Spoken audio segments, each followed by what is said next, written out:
নমস্কার বন্ধুরা, দেখুন বিএসএনএলের যে আইএফটিভি আইপিটিভি লঞ্চ হয়েছে, সেই আইপিটিভি যে আছে সেই আইপিটিভির জন্য যে জিনিসটা করতে হবে সেটা হচ্ছে যে আপনার যে স্মার্ট টিভি আছে সেই স্মার্ট টিভিটা যদি অ্যান্ড্রয়েড টিভি হয় তাহলে সেখানে প্লে স্টোর থেকে গিয়ে স্কাইপো আইপিটিভি অ্যাপ ডাউনলোড করতে হবে।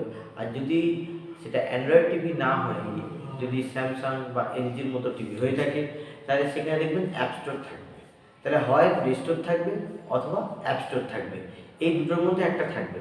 তো এই দুটো যে জিনিস আছে সেই সেখান থেকে ওই স্কাইপের যে অ্যাপটা আছে সেই অ্যাপটা ডাউনলোড করতে হবে।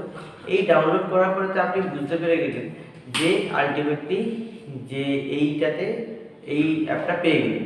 যদি অ্যাপটা না পান তাহলে কী করতে হবে সেটা আমি পরে বলে দেবো।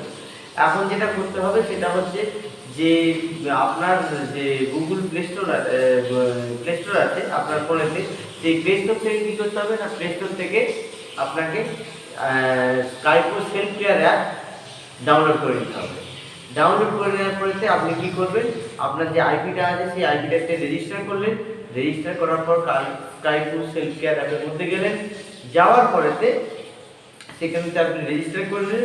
আর আফটার দ্যাট আপনি কী করবেন, যে স্মার্ট টিভি যেটা আছে সেই স্মার্ট টিভির মধ্যে আপনি সেটা দেখতে পারবেন। তো যাই হোক, এইটাই হলো এই ভিডিওতে, বেশ আর কিছু নেই, এটাই হচ্ছে ব্যাপার।